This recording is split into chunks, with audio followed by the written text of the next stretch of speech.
Alhamdulillahi Rabbil Alamin.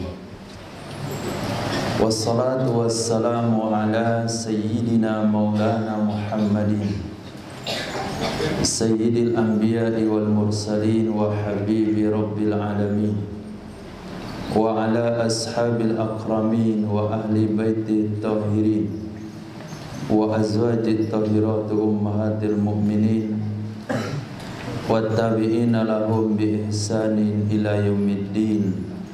Amma ba'du. Rabbi yassir wa la tu'assir, Rabbi tamim bil khair. Rabbana shrah lana sudurana wa yassir lana umurana wa umural muslimin wahlul 'uqdatam min lisanina yafqahu qawlana. Bisanadina al-muttasili ila imamil khatimatil hufaz Al-Imam Jalaluddin As-Sayuti rahimahullahu ta'ala wa qaddasallahu sirra wa adaman nafa'a bi ulumi wa barakati wa nafahati wa madatihi wa karamatihi fid darini amin. Ahbab fillah wa diyufanal a'izza, hadanallahu wa iyyakum alal huda wa taqwa. Kita dengan hadis nomor 4355. Hadis ini diriwayatkan oleh Imam Musnad, oleh Imam Ahmad bin Hanbal dalam kitab Musnad, diriwayatkan oleh Imam Muslim, juga diriwayatkan oleh Imam Nasa'i dari sahabat Sayyidina Abi Sa'id Al-Khudri radhiyallahu an. Hadis sahih. Rasul sallallahu alaihi wasallam bersabda, "Az-zahabu bil-zahabi." Menjual emas dengan emas. Wal fiddatu bil fiddati. Menjual perak dengan perak. Wal burru bil burri.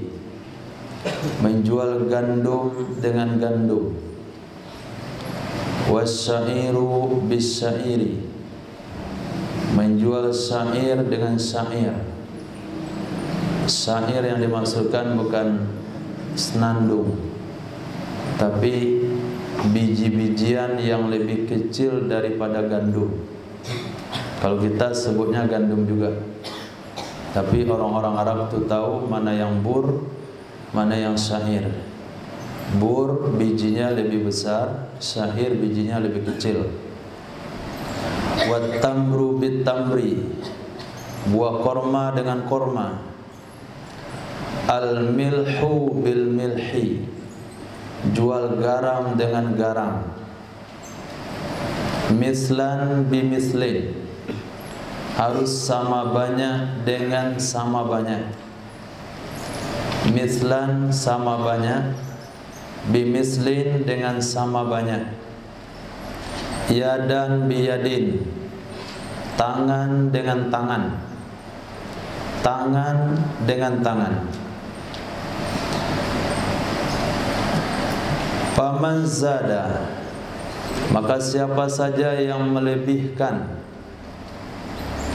Faman zada, maka siapa saja yang melebihkan.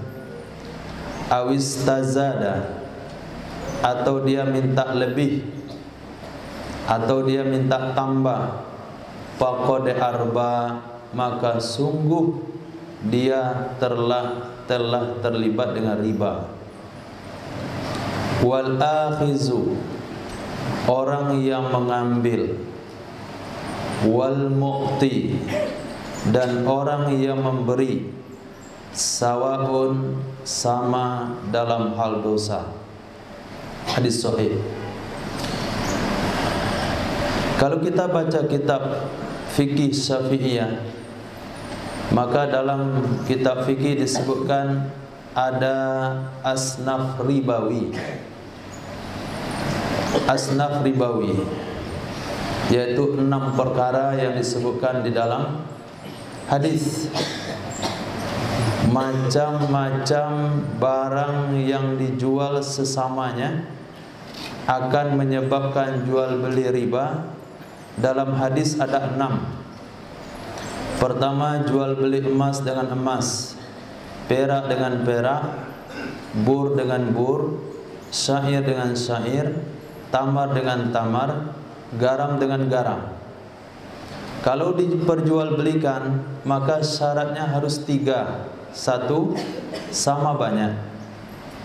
2, tunai. Itu makna yadan biyadin, harus diserahkan tangan ke tangan. Kemudian serah terima dalam majelis akad. Maka kalau ada orang melebihkan atau minta dilebihkan, berarti dia terlibat dalam riba. Ini bukan riba yang kita bahas dalam piutang, tapi disebut dengan bai ribawi. Bai ribawi, jual beli yang ada unsur ribanya. Bagaimana prakteknya di tengah kehidupan kita? Yaitu ketika seorang menukar emasnya ke toko emas. Dia sudah pakai cincin sekian lama, beratnya kira-kira 3 gram. Cincin itu sudah dipakai lama, kemudian bentuknya sudah bonyok, warnanya sudah kusam. Ganti, kasih sama tukang emas, saya mau cincin 3 gram lagi. 3 gram sama 3 gram sama banyak? Sama banyak. Harus terima dalam majelis akad? Oke, serah terima dalam majelis akad. Tetapi si penukar, dari pihak yang mau menukarkan, karena cincin yang dibawa itu sudah jelek, tambah uang 100.000. Itu maknanya zada. Orang yang menambah 100.000, toko emas yang meminta tambah 100.000, berriba sawa'un. Dalam hukum dosa riba sama. Itu yang terjadi di lapangan jual beli emas dengan emas. Kita katakan saya tidak jual beli tapi tukar menukar. Kalau kita kembali kepada kaidah jual beli, tukar menukar barang dengan barang, itu masuk dalam kategori jual beli.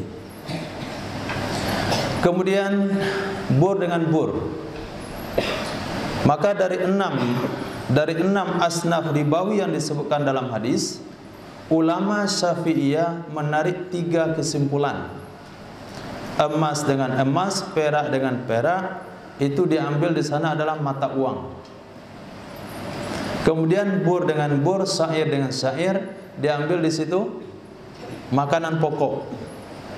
Kemudian tamar dengan tamar, diambil di situ buah-buahan. Kemudian garam dengan garam, itu diambil di situ obat-obatan. Maka dalam mazhab Imam Syafi'i, mata uang, makanan pokok, buah-buahan, obat-obatan, ini 4 perkara kalau dijual belikan dengan sama barang yang sama akan mengakibatkan jual beli riba. Tapi kalau kita lihat mazhab Imam Maliki, mazhab Imam Abu Hanifah, mereka tidak melihat emas itu mata uang, tidak melihat gandum dengan gandum mata uang, tapi mereka melihat emas, perak, gandum, garam, itu kan benda yang ditakar dan ditimbang. Barang yang ditakar dan ditimbang. Maka seluruh yang ditakar dan ditimbang kalau dijual belikan sesamanya terlibat hukum riba. Misalnya paku dan paku. Mazhab Hanafi itu riba.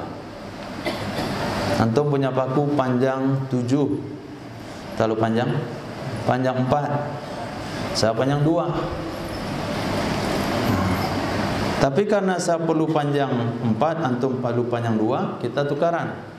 Kalau pakunya sama banyak, sama beratnya, kemudian serah terima dalam majelis, punya saya serahkan sama antum, punya antum saya terima dalam majelis, maka tidak terjadi riba. Tapi kalau saya ambil dulu punya antum, nanti punya saya menyusul belakangan, diantar, itu terjadi riba menurut mazhab Imam Abu Hanifah. Tapi menurut mazhab Imam Syafi'i tidak. Karena Imam Syafi'i memandang hadis ini adalah berlaku hanya di makanan pokok. Khair. Dalam makanan pokok terjadi di tengah masyarakat kita, yaitu di pedesaan, dalam hal tukar menukar padi. Nah, ketika turun ke sawah, pengalaman panen kemarin, sawah tetangga itu buahnya lebih lebat, lebih bagus. Maka dia akan bertanya, apa bibitnya? Besok saya minta bibit padinya. Kita tukaran. Akhirnya tukarlah padi seorang petani dan petani yang lain. Kalau padi tersebut sama banyaknya, kemudian tukar menukar di satu majelis, sebelum berpisah barang sudah ditukar dan tunai, tidak ada riba. Tapi apabila diambil salah satu padi, kemudian dibawa, yang lainnya menyusul nanti belakangan, itu yang menyebabkan terjadi riba. Begitu juga nukar menukar uang. Uang 100.000 tukaran dengan uang pecahan 2.000, pecahan 10.000, pecahan 5.000. Kalau jumlahnya tidak sama banyak, itu juga termasuk unsur riba. Yang memberi lebih kena dosa, yang menerima lebih juga kena dosa yang sama. Lalu bagaimana solusinya ketika kita menukar emas? Kita jual emas kita pada saat itu juga dengan uang, kemudian kita beli emas yang kita mau dengan uang yang lain, lalu kita tambah. Tidak boleh mentukar. Itu akan menyebabkan unsur riba.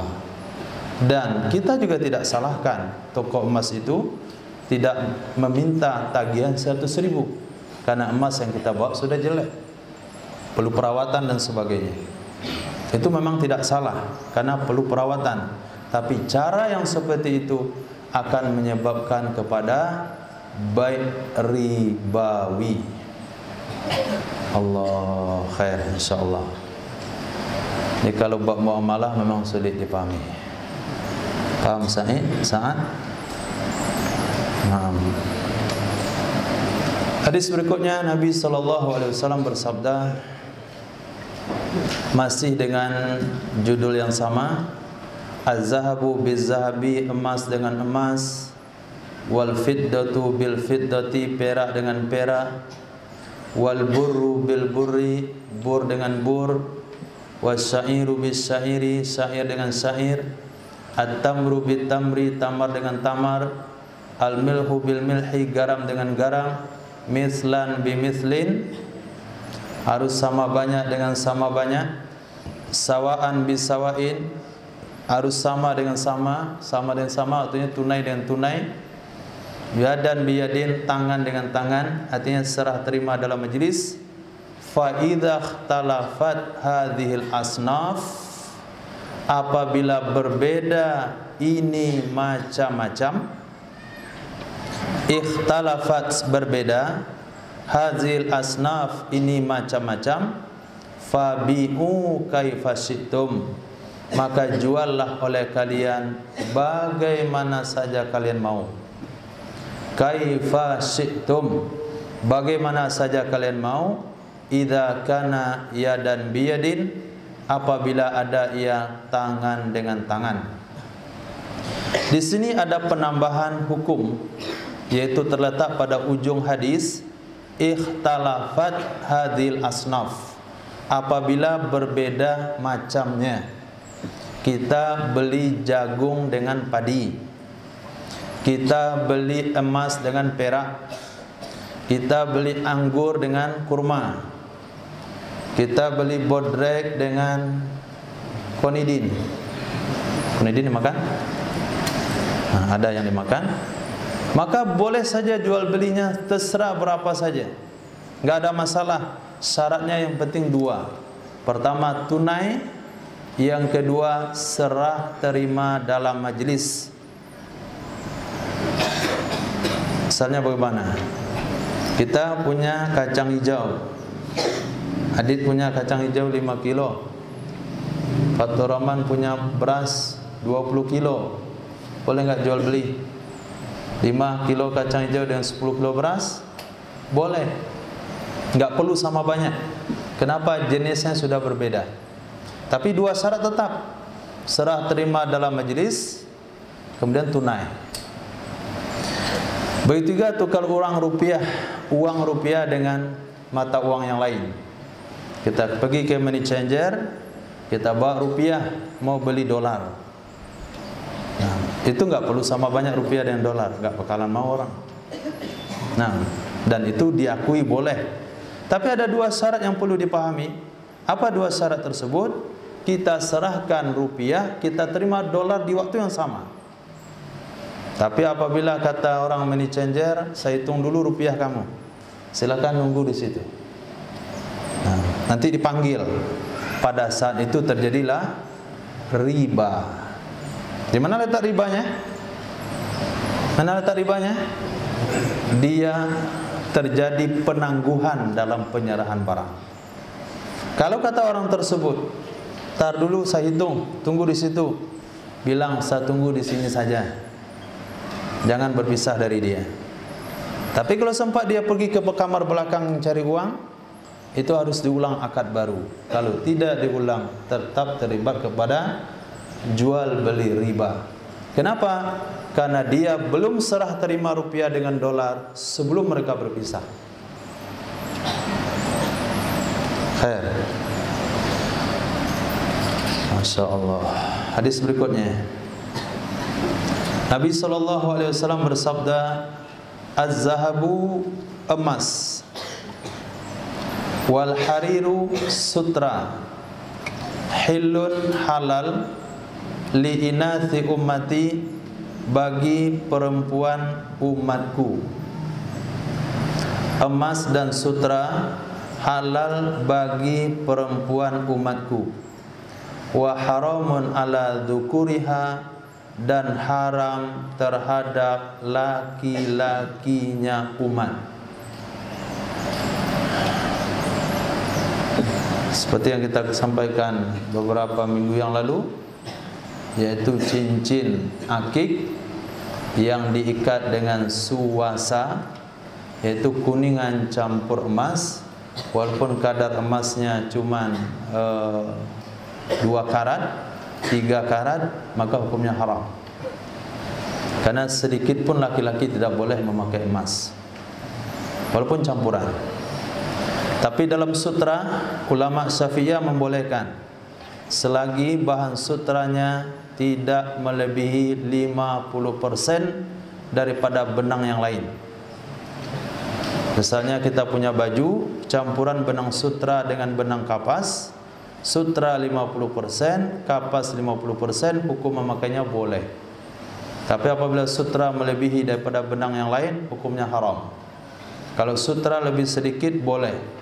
Dan laki-laki boleh menggunakan sutra untuk membuat bordir dari bajunya. Dibordir dengan kanan, dengan kiri. Jubah kebesaran sang imam misal. Nah, pinggirnya dibordir sutra. Itu hukumnya dibolehkan. Syaratnya tidak lebih daripada lebar 4 jari. Itu yang dibahas dalam kitab ulama Syafi'iyah. Apa hikmahnya emas tidak diperbolehkan bagi laki-laki? Menurut kedokteran Islam, bahasanya emas itu memiliki kandungan yang tidak baik untuk badan. Dia akan masuk ke dalam pori-pori dan akan menyebabkan penyakit. Lalu kenapa perempuan dibolehkan? Karena perempuan dia akan terserap kadar racun tersebut, kemudian dia buang setiap bulan. Nah, ada pembuangan racun. Kalau laki-laki kan nggak ada. Nah, itu sebabnya laki-laki tidak boleh pakai emas. Hadis sahih. Hadis berikutnya Nabi SAW bersabda, "Az-zahabu hilyatul musyrikin." Emas itu adalah perhiasan orang-orang musyrik. Hilyatul musyrikin, perhiasan orang-orang musyrik. Wal fiddatu hilyatul muslimin. Sedangkan perak adalah perhiasan orang-orang Islam. Wal hadidu hilyatu ahlin nar. sedangkan besi itulah perhiasan penduduk neraka.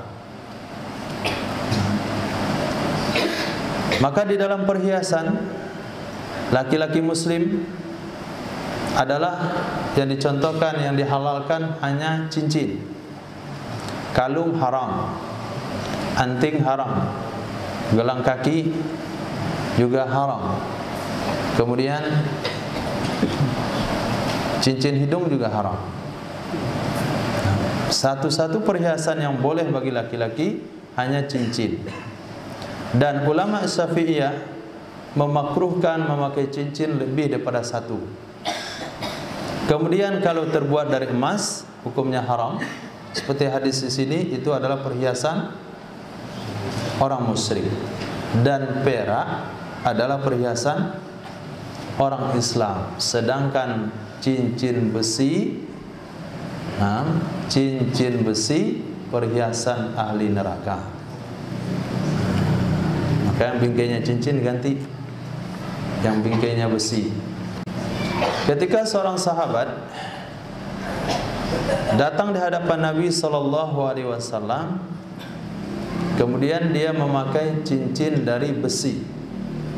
Lalu Nabi SAW sabdakan, "Kaifa arihtu minkum zinata ahlin nar?"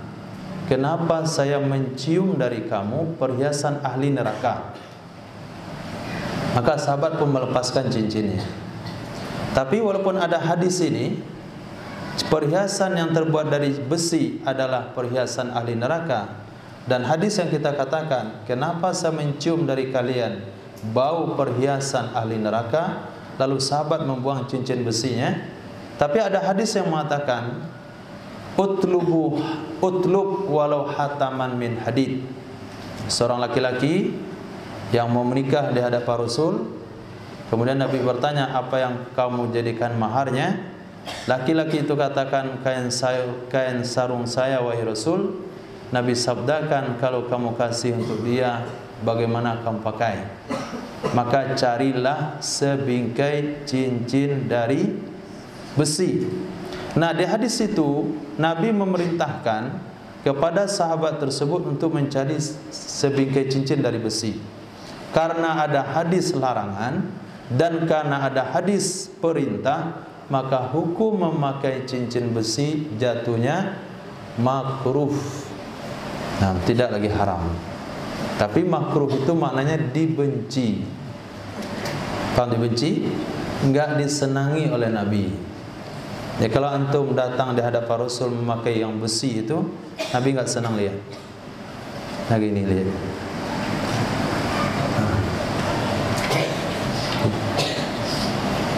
Kenapa wahai Nabi? Bau ahli neraka. Kau buang saja, kasih ke ayam kah, ke kucing. Nah, hadis berikutnya Nabi SAW bersabda, huruf ra. Pas. Betul? Salah. Belum. Ra'at ummi hina wada'atni sataha minha nurun adha'at lahu kusuru busra. Hadis sahih. Ra'at telah bermimpi ummi oleh ibuku hina wada'atni ketika ia melahirkan aku.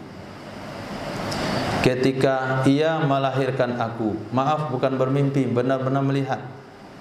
Ra'at telah melihat, bukan bermimpi. Telah melihat oleh ibuku hina wada'atni ketika ia melahirkan aku, sata'a minha nurun, keluar darinya Umi oleh cahaya, memancar darinya Ummi, yaitu ibu baginda Rasul sallallahu alaihi wasallam, oleh cahaya adha'at, yang menyinari, yang menerangi baginya cahaya oleh singgasana Busra. Singgasana Busra. Hadis sahih.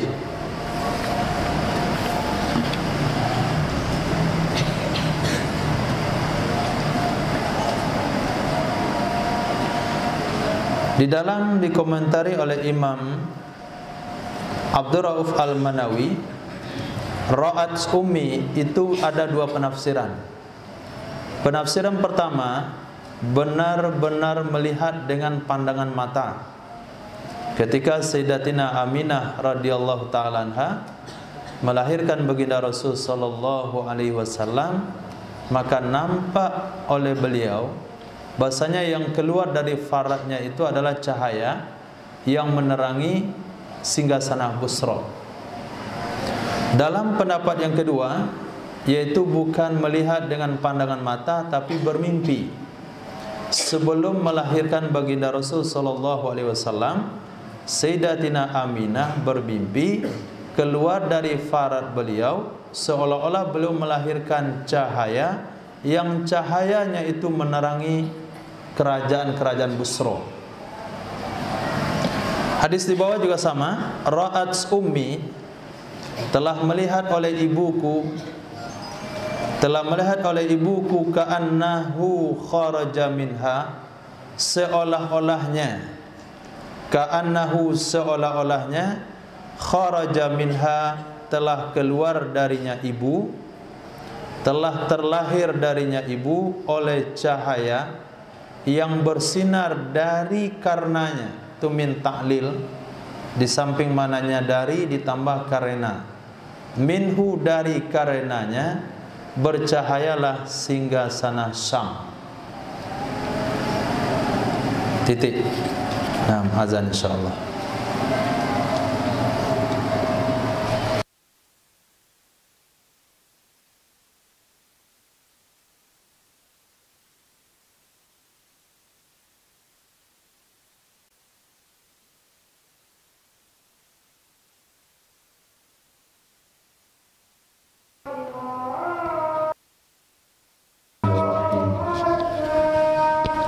Dua hadis yang barusan kita baca.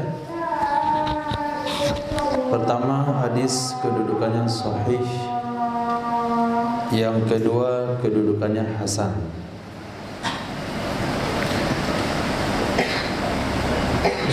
Di situ menceritakan manakib atau kelebihan daripada ibu baginda Rasul sallallahu alaihi wasallam,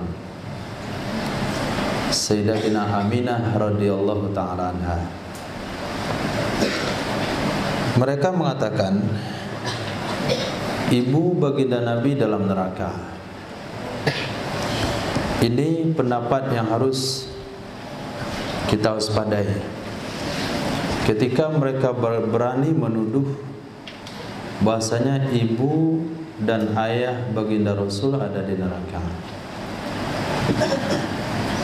Sepakat Ahlus Sunnah wal Jamaah mengatakan ibu baginda Nabi sallallahu alaihi wasallam dan ayah baginda Rasul itu semuanya ahlul jannah.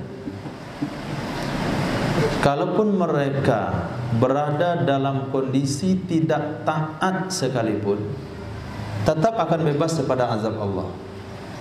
Kenapa demikian? Karena Allah berfirman, "Wa ma kunna mu'adzibina hatta nab'atsa rasula." Kami tidak akan azab satu kaum sampai kami mengutus Rasul. Sejak Nabi Ibrahim alaihissalam dan Nabi Ismail alaihissalam, itu tidak ada lagi Rasul yang diutus ke kaum Arab. Nabi Musa, Nabi Isa itu untuk Bani Israel, bukan untuk bangsa Arab. Jadi orang-orang yang meninggal di zaman fatrah, zaman fatrah maknanya zaman keterhentian pengiriman Rasul bagi bangsa Arab, itu tidak ada yang masuk neraka, termasuk ayah dan ibu baginda Rasul sallallahu alaihi wasallam. Apatah lagi kalau sampai ibu dan bapak baginda Rasul sallallahu alaihi wasallam adalah orang yang selalu berada di atas agama Nabi Ibrahim alaihissalam. Di mana buktinya? Kita lihat mimpi yang beliau mimpikan. Beliau ketika melahirkan baginda Nabi Muhammad, sebelum atau setelah melahirkan, itu bermimpi seolah-olah yang keluar dari farad beliau itu adalah cahaya yang menerangi sampai ke Syam pada hadis yang dibawa, ke Kaisar Busra sampai pada hadis yang di atas. Itu maknanya bahasanya baginda Rasul sallallahu alaihi wasallam akan membawa sebuah ajaran yang akan menyinari seluruh dunia. Tidak mungkin orang yang memiliki mimpi yang spesial seperti itu dikatakan atau dituduhkan termasuk daripada ahli nar. Kemudian bagaimana ada hadis Nabi yang menyatakan ketika seorang laki-laki menangis bahasana ayahnya itu meninggal dalam keadaan kufur, maka Nabi katakan, jangan kamu menangis, ayah saya juga daripada ahli neraka. Maka ayah yang dimaksudkan dalam hadis tersebut adalah paman baginda Rasul sallallahu alaihi wasallam, bukan ayah. Seperti halnya Nabi Ibrahim alaihissalam. Ketika Nabi Ibrahim dakwah kepada Azar, di ayat dikatakan ayahnya. Padahal dalam silsilah nasab Nabi Ibrahim, Azar itu bukan ayahnya, itu adalah pamannya. Maka menyebut ayah kepada paman dalam bahasa Arab itu biasa.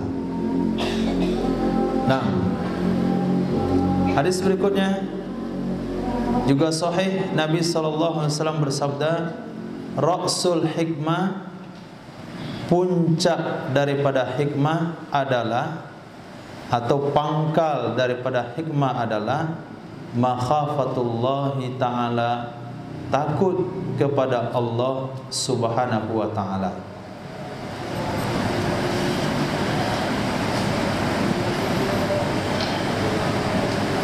Ketika Sayyidina Luqmanul Hakim ditanya, kenapa Tuan setiap bertutur kata yang keluar adalah kata-kata bijak, kata-kata yang penuh dengan hikmah? Maka beliau katakan, itu dengan sebab selalu menjaga lidah. Selalu menjaga lidah. Orang yang selalu menjaga lidah untuk tidak berbicara sia-sia dan untuk tidak berbicara dosa, maka lewat lidah itulah akan keluar kata-kata hikmah. Banyak hikmah-hikmah yang dikutip bahkan dirangkum dalam kitab-kitab oleh para ulama dari perkataan-perkataan baik orang-orang salaf, daripada kaum tasawuf, maupun daripada ahli tafsir, maupun daripada ahli fikih. Yang kata-kata mereka tersebut adalah bagian atau intisari daripada hadis Rasul sallallahu alaihi wasallam. Seperti pernyataan makna daripada ikhlas, tarkul amal li ajlin nas riya, wal amalu li ajlin nas syirkun. Meninggalkan amal karena orang itu adalah riya, dan beramal karena orang itu adalah syirik. Itu salah satu bentuk kata-kata hikmah. Bahkan di kitab Al-Hikam itu disebut dengan Al-Hikam. Kenapa dikatakan Al-Hikam?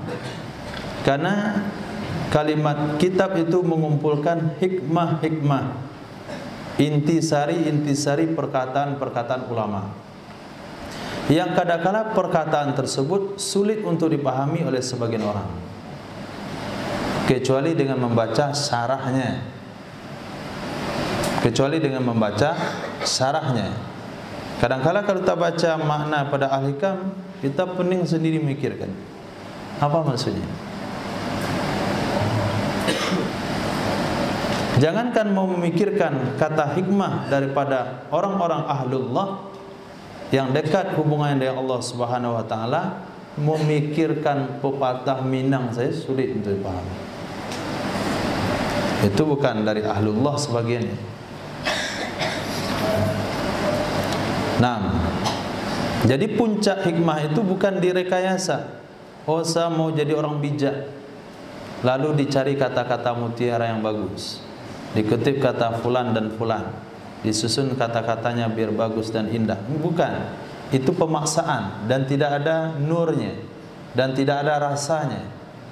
Kata-kata hikmah yang ada dzuk ruhani di dalamnya adalah kata-kata hikmah yang keluar dari hati yang takut kepada Allah Subhanahu wa taala. Rasuddin an-nasihah. Pangkal agama itu adalah nasihat. Akar, pangkal, puncak agama adalah nasihat. Nasihat untuk siapa? Lillah, untuk Allah. Walidini, untuk agama Allah. Wali rasulih, untuk rasul Allah. Wali kitabih, untuk kitab Allah. Titik sampai di situ. Bagaimana agama itu nasihat?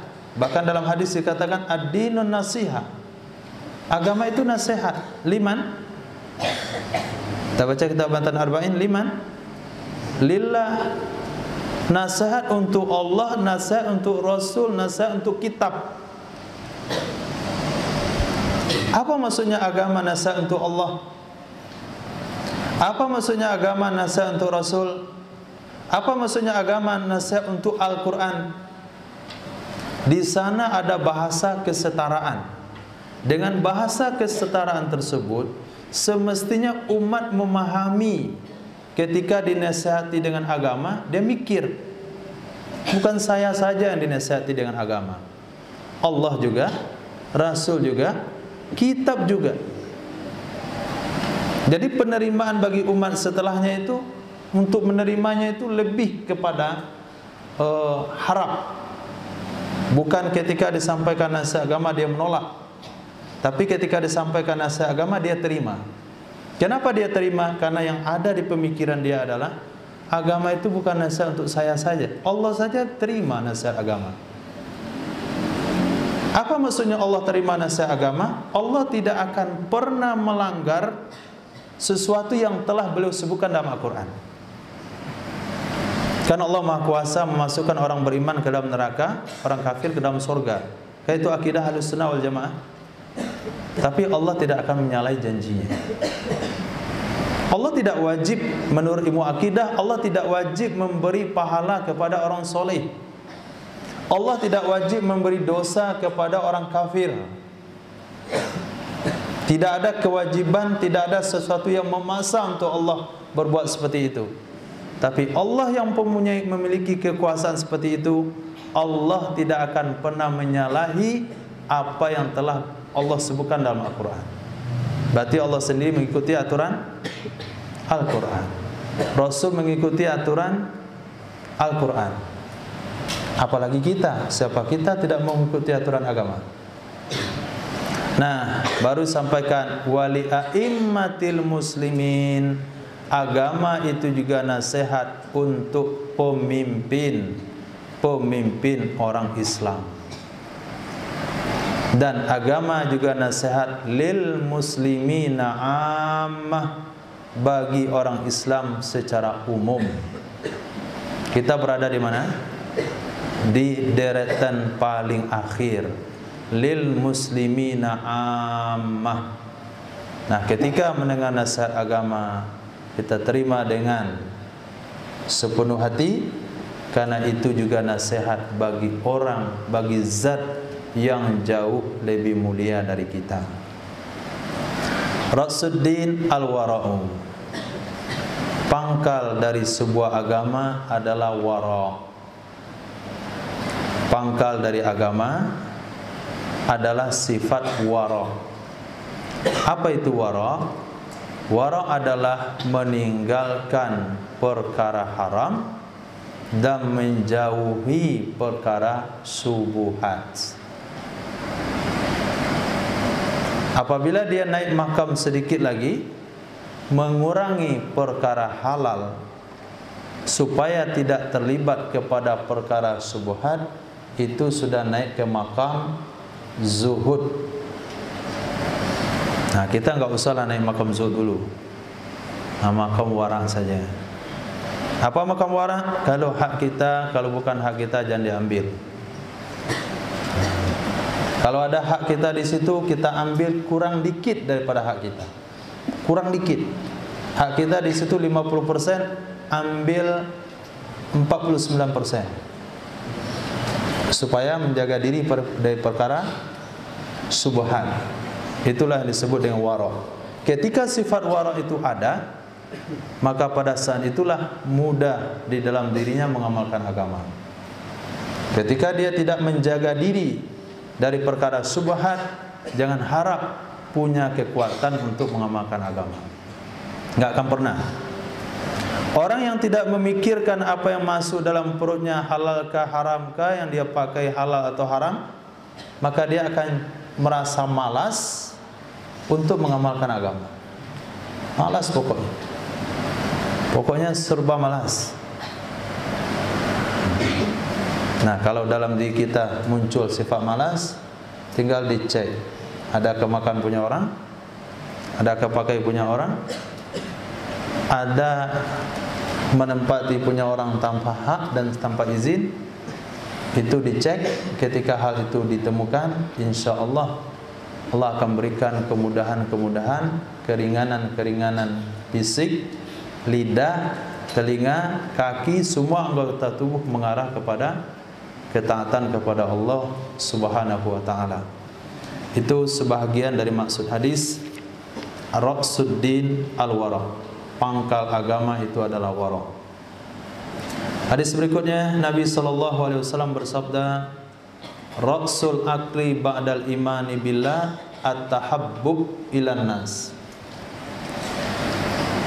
Puncak atau pangkal dari akal, puncak atau pangkal dari akal setelah beriman dengan Allah Subhanahu wa taala adalah tahabbub, menebar kecintaan kepada sesama manusia. Wastina'ul khairi, dan berbuat baik ila kulli barrin wa fajir, baik kepada orang yang baik maupun kepada orang yang tidak baik. Ra'sul akli ba'dal iman, puncak akal setelah beriman dengan Allah adalah tahabbub ilan nas, menabur kecintaan kepada manusia, berbuat baik kepada siapa saja, baik kepada yang baik maupun kepada yang tidak baik. Hadis berikutnya sama, Ra'sul akli ba'dal imani billah, puncak dari akal setelah dia beriman dengan Allah adalah tawaddud ilan nas, berkasih sayang kepada manusia. Hadis di bawah juga sama, Ra'sul akli ba'dad din, puncak akal setelah agama, puncak akal setelah agama, at-tawaddud ilan nas, berkasih sayang kepada manusia. Wastina'ul khair, dan melakukan kebaikan, illa kulli barrin wa fajir, kepada setiap orang yang baik dan kepada orang yang tidak baik. Ahbabifillah, kenapa dikatakan puncak dari akal? Ketika dikatakan puncak daripada akal, maknanya akal seseorang tersebut sudah sampai kepada tahap kesempurnaan setelah dia memiliki pengamalan agama. Dua hadis pertama mengatakan imanu billah, imanu billah. Sementara hadis ketiga mengatakan ba'dad din, bukan hanya imanu billah, tapi setelah mengamalkan agama, setelah melengkapi agama dalam hidupnya. Maka kesempurnaan akal terlihat ketika dia bisa berkasih sayang kepada siapa saja. Kenapa dia bisa muncul sifat berkasih sayang kepada siapa saja? Kenapa? Kira-kira kenapa? Karena dia memiliki sudut pandang sudah ada di balik daripada alam dunia. Sudut pandang dia ada di balik alam dunia. yang nampak di pandangan mata dia adalah keindahan surga dengan mahabbah kepada Allah dan Rasulnya. Seperti seseorang misalnya dia diinformasikan dia akan mendapatkan satu fasilitas besar, rumah ukuran besar, fasilitasnya lengkap, kendaraannya lengkap, semuanya lengkap, akan diterima besok. Perabotnya juga lengkap, pakaian juga lengkap di dalamnya. Kemudian ada orang ambil sendalnya, sibuk dia cari orang itu, biarlah. Ada orang pakai bajunya,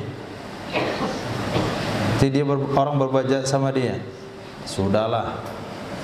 Ada yang bawa lari motornya, apa-apalah.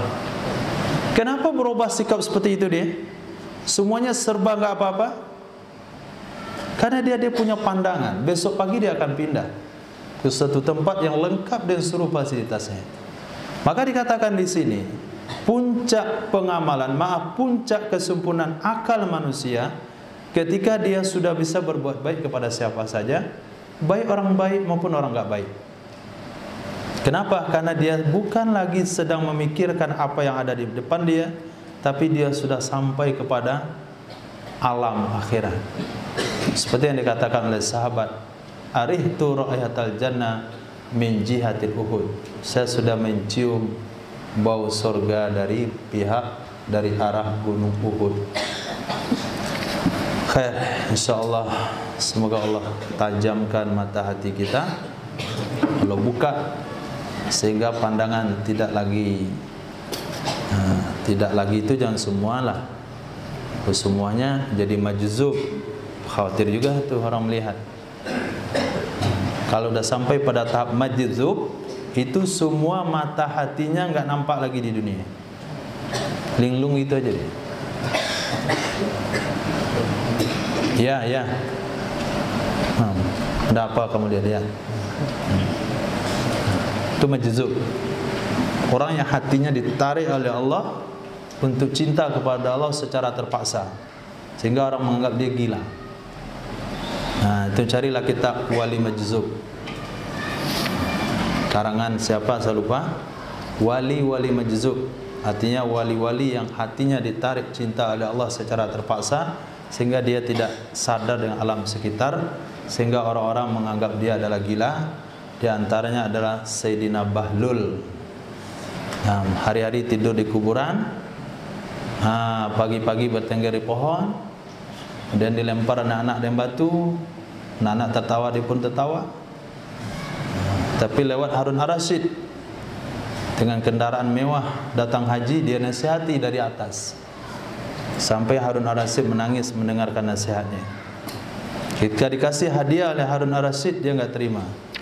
Kamu kira Allah itu ingatnya sama Harun Ar-Rasyid, tidak ingat sama Bahlul. Bahlul juga diingat oleh Allah. Nah, itu dia salah satu wali majzub itu. Syair yang antum baca itu juga salah satunya. Ilahi lastu li firdausi ahla. Khair, insyaallah. Allah, kalau ada pertanyaan Bapak-bapak silakan.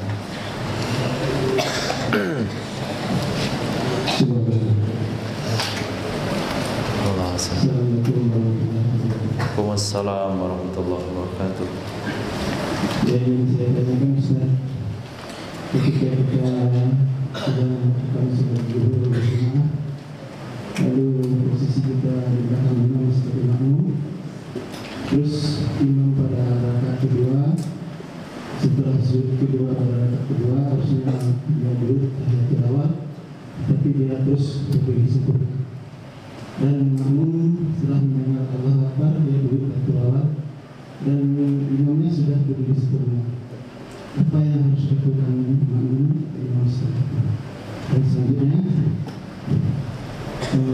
sholat zuhur juga Ustaz, pada rakaat ketiga Ustaz, imam ini pada rakaat ketiga harusnya berdiri melanjutkan rakaat keempat, tetapi dia duduk tahiyatul akhir dan makmum mengucapkan subhanallah, tapi imam ini pas betul Ustaz melanjutkan sampai salam. Terus apa yang dilakukan oleh makmumnya setelah diperhatikan? Wassalamualaikum warahmatullahi wabarakatuh. Imam meninggalkan tasawuf awal dan posisinya sudah berdiri lurus, maka bagi makmum wajib berdiri lurus, tidak boleh melakukan tasawuf awal. Tidak berdiri lurus bersama dengan imam dan bertahan duduk untuk tasawuf awal, padahal tasawuf awal hukumnya sunnah, sedangkan berdiri mengikuti imam hukumnya wajib. Maka dalam kaidah fikih dikatakan la yutrakul wajibu illa biwajibin. Tidak boleh ditinggalkan perkara wajib kecuali karena wajib. Sementara tasawuf awal sunnah bukan wajib. Maka kita tidak boleh berselisih dengan imam, artinya meninggalkan diri tidak mengikuti imam dengan tujuan untuk melakukan tasawuf awal. Kalau kita lakukan hukum sholat batal, kecuali kalau kita niat mufaraqah. Imam berdiri ke rakaat ketiga, kita pengen tasawuf awal, lalu kita niatkan dalam hati saya memisahkan diri dari imam. Nah, pada saat itu kita dianggap sholat sendirian, boleh melakukan tasawuf awal. Dan bagi imam itu sendiri, kalau sudah berdiri lurus untuk berdiri ke rakaat ketiga, itu tidak boleh turun tasawuf awal. Kalau dia turun untuk tasawuf awal, batal sholatnya. Batal sholatnya. Kenapa batal sholatnya? Alasannya juga sama tadi. Tidak boleh meninggalkan rukun demi menjemput perkara sunnah. Misalnya makmum ngotot, subhanallah, dia duduk semua, subhanallah, subhanallah, subhanallah. Kata imam pada bising, duduk aja dah saya. Nah, itu batal sholat imamnya. Nah, batal sholat imam. Kemudian kasus kedua, imam duduk tasawuf akhir di rakaat ketiga, sholat 4 rakaat. Makmum baca subhanallah, subhanallah Pak Imam. Imamnya tetap aja duduk tasawuf akhir sampai dia salam. Pada saat itu makmum wajib mufaraqah. Wajib mufaraqah meninggalkan imamnya. Kenapa wajib? Karena imam sudah melakukan kesalahan. Itu tidak wajib diikuti. Nah, jadi wajib diikuti ketika kesalahan itu meninggalkan perkara sunnah. Tapi kalau kita mengikuti imam untuk melakukan zuhur 3 rakaat, itu nggak boleh. Maka diingatkan imam, itu salat asar juga, salat zuhur juga. Nah, kita ingatkan sekali, subhanallah, imam duduk. Kita ingatkan 2 kali, imam tetap duduk. Pada saat itu kita katakan hati, saya memisahkan diri dari imam. Kita wajib berdiri untuk menyempurnakan rakaat. Nah, nanti ketika kita sudah selesai tasawuf akhir, kita sujud sahwi 2 rakaat. Kenapa kita sujud sahwi? Bukan karena kita lupa, tapi karena imam kita lupa. Jadi sunnah sujud sahwi karena imam kita lupa. Bahkan dalam kitab Syafi'iyah dikatakan, jangankan imam kita lupa, imam kita lupa, kita sujud sahwi. Imamnya kita. Apa maksudnya? Bapak setelah tadi menambah 1 rakaat ke rakaat keempat, ada orang jamaah lagi di sebelah kanan. Yang lupa adalah imamnya bapak tadi. Lalu bapak menambah 1 rakaat. Datang makmum baru. Nah, makmum baru ini sunnah lagi sujud sahwi dia. Bukan karena imam dia lupa, tapi karena imamnya lupa. Itu juga terus. Sampai sholat asar misalnya 5 rakaat, 5 jamaah, sambung. Orang paling terakhir akan mewarisi kesalahan imam tadi. Sunnah sujud sahwi. Nah, itu berat dosanya di imam. Kesalahannya akan ditutupi oleh makmum ke belakang. Artinya kesalahan imam ini memberi efek kepada makmum, bukan hanya kepada makmum, tapi makmumnya makmum, bahkan makmumnya makmum. Maka imam perlu bukan di karantina, training. Nah, al-imamu domin, imam itu bertanggung jawab. Insyaallah. Allah, silakan. Assalamualaikum warahmatullahi wabarakatuh. Ustaz, izin bertanya berkaitan dengan sholat tadi ya, ada dua pertanyaan Ustaz. Kategori bergerak 3 kali dalam sholat itu, apakah 3 kali berturut-turut? Apakah masing-masing rakaat mempunyai kuota 3 gerakan berturut-turut? Yang kedua Ustaz, pernah saya mencari bahasa tentang pentingnya ilmu yang bersanad Ustaz. Yang mau saya tanyakan, definisi sanad itu apa Ustaz? Dan syarat ilmu kita bersanad itu seperti apa? Dan apa bedanya kalau kita mengaji? Contohnya seperti saya sekarang ikut mas saya dengan Ustaz. Apa bedanya dengan kita menonton video Ustaz di YouTube? Apa bedanya? Mohon penjelasan Ustaz. Waalaikumsalam warahmatullahi wabarakatuh. Yang membatalkan sholat itu adalah bergerak 3 kali berturut-turut, tidak ada kuotanya. Asal berturut-turut batal sholat, asal tidak berturut-turut nggak batal sholat. Walaupun setiap rakaat, walaupun sepanjang sholat dia bergerak, tapi nggak berturut-turut.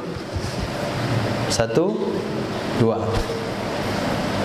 1, 2, nggak batal sholat dia.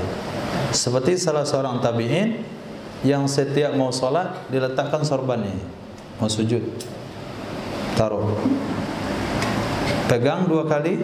Ini dah 2 kali nih, 2 gerakan, 1, 2, diam dulu sesaat, copot, angkat tangannya. Wahai Pak Imam, kenapa punya sorban besar sekali?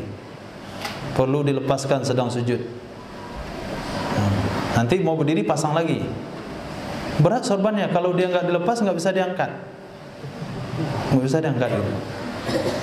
Kata beliau, ja'altu imamati kal umamati.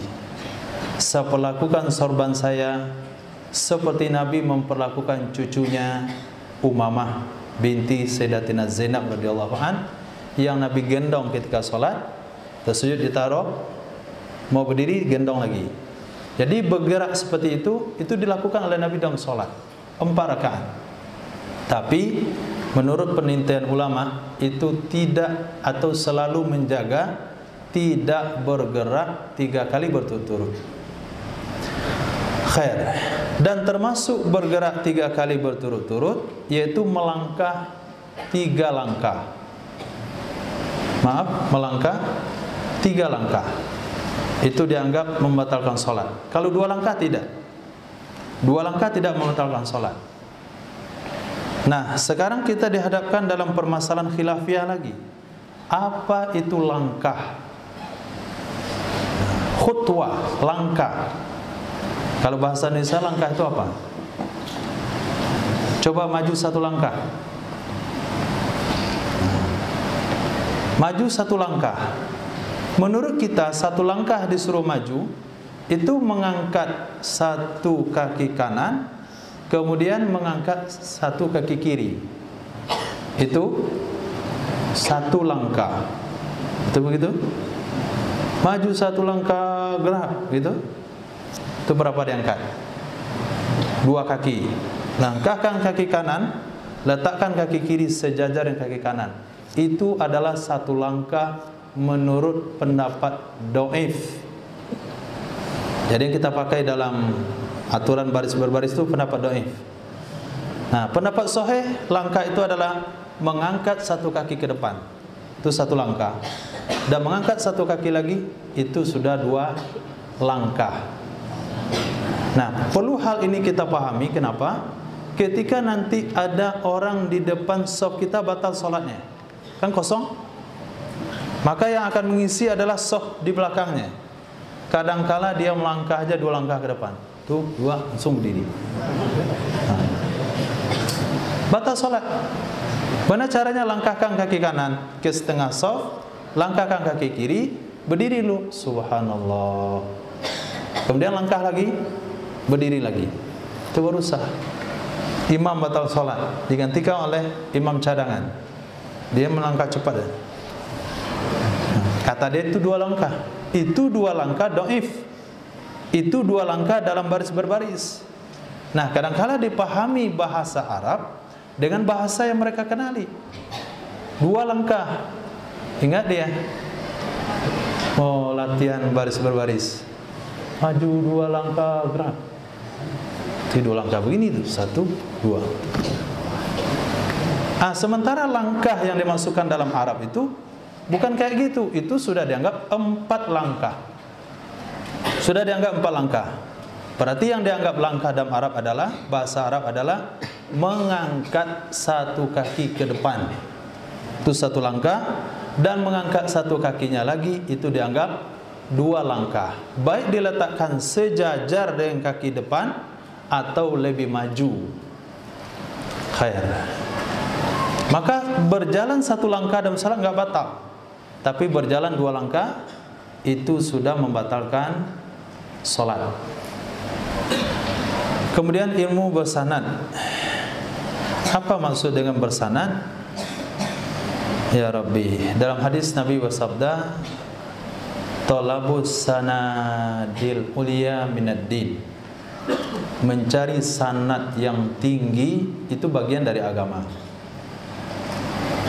Laula sanad laqala man qala. Laqala man qala. Kalau bukan karena sanad, orang akan ngomong sembarangan. Kata dia begini, menurut hadis Nabi SAW, menurut hadis Nabi SAW tidak boleh pakai sorban hitam. Maka dia nggak pakai sorban hitam lagi. Memang hadis Nabi. Itu hadis Nabi itu. Benar nggak hadis Nabi? Nggak ada hadis Nabi ngomong begitu. Benar hadis Nabi. Mana sanadnya? Kitab mana? Oh, nggak bisa dia katakan. Itu gunanya. Sehingga dia nggak bisa ngomong agama sembarangan. Maka munculnya hadis dhaif itu kenapa? Munculnya hadis dhaif dikarenakan hadis belum dibukukan waktu itu. Maka pedagang terung diriwayatkan hadis Nabi supaya terungnya laris. Al-bazinjan 5 ukilalah. Terung itu dimakan khasiatnya sesuai yang diniatkan. Sama pula terung jadi air zam-zam jadinya. Air zam-zam memang ada hadisnya. Az-zamzam 5 suribalah. Air zam-zam itu sesuai dengan niat diniatkan. Minum untuk obat jadi obat, minum untuk niat kenyang bisa kenyang. Minum untuk jadi ulama jadi ulama. Minum niat hafiz Quran jadi hafiz Quran. Tapi terung enggak begitu. Tapi pedagang terungnya lakukan hadis begitu. Al-bazinjan 5 ukilalah, laris terung dia. Jual yang lain juga lakukan hadis lagi. Jual sendal kan hadis lagi, jual parang kan hadis lagi, jual tasbih koka ini ke kapal Nabi Nuh alaihissalam kan hadis lagi, laris semuanya. Semua yang dikaitkan dengan Nabi itu akan jadi laris. Akhirnya Imam Bukhari rahimahullah bermimpi. Beliau dalam mimpinya itu mengibas debu daripada Nabi. Maka ulama mentakwilkan beliau diperintahkan untuk mengumpulkan hadis-hadis sahih, sanadnya yang jelas kepada Nabi, dari siapa didengar, dari siapa. Maka kalau yang enggak ada sanad, maka dikatakan hadisnya enggak bisa jadi hukum. Itulah yang dimaksud dengan sanad. Jadi sanad yang dimaksud dalam kitab itu sanad dari hadis. Di sini enggak ada. Di kitab Jami' Shaghir ini sanadnya dibuang. Jadi kalau mau melihat sanadnya, yaitu dalam Sunan Tirmizi, Sunan Abu Daud, Sunan Ibnu Majah, Sahih Bukhari, Sahih Muslim, itu sebelum sampai ke Nabi ada orang-orang disebutkan. Namanya rijalul hadis. Nah, kita pada hari ini Sanad yang kita maksudkan pada hari ini hanya sanad kitab, bukan sanad hadis. Kenapa bukan sanad hadis? Kalaulah sanad hadis, maka hadis itu semuanya jadi dhaif gara-gara kita. Nah, masuk nama kita dalam sanad hadis itu dhaif semuanya. Kenapa? Karena syarat perawi hadis satu pun enggak ada dalam diri kita hari ini. Wara' enggak ada, zuhud enggak ada, hafalan yang kuat juga tidak ada, tidak terlibat dengan dosa besar, tidak berkekal di atas dosa kecil, iffah, apalagi adil, yaqazah itu ingatannya itu langsung nyambung gitu. Baca ayat ini nyambung ayat ini, ayat ini, ayat ini, hadis ini, hadis ini, hadis ini. Maka enggak akan ada pada hari ini. Yang ada adalah saya belajar Sunan At-Tirmizi daripada seorang guru. Guru itu belajar dari gurunya, guru belajar dari gurunya sampai kepada Imam At-Tirmizi. Itulah sanad ilmu yang ada sekarang. Jadi sanad itu ada dua. Ada sanad hadis, yaitu orang-orang yang disebutkan dalam kitab yang syarat-syaratnya itu cukup banyak, sehingga hadis itu dengan asbab sanad itu akan memberi pengaruh. Ini sahih, ini hasan, ini dhaif, ini mungkar, ini maudhu'. Itu gara-gara orang yang ada dalam rentetan nama sanad tersebut. Sementara sanad ilmu yang kita punya itu hanya silsilah pembelajaran ilmu. Kamu belajar di mana? Gurunya siapa? Nah, guru itu dari siapa lagi? Guru itu siapa lagi? Sampai kepada pengarang kitabnya. Khair. Untuk mendapatkan sanad ilmu ada dengan beberapa hal. Satu, ijazah. Dua, setoran ke guru. Tiga, mendengarkan bacaan guru. Empat, mendengarkan bacaan kawan di hadapan guru. Lima, dengan menyalin catatan dari catatan guru. Dan tidak termasuk melihat video kiai. Nah, itu enggak masuk dia. Karena itu tidak termasuk dalam catatan penyambungan sanad. Kecuali ada ulama baru yang mencantumkan itu salah satunya, nah baru sah. Tapi sampai sekarang belum ada ulama mustalahul hadis mencantumkan salah satu mendapatkan sanad yaitu menonton video. Itu enggak ada. Jadi enggak ada sanad lewat video. Sanad harus lewat talaqi. Khair insyaallah.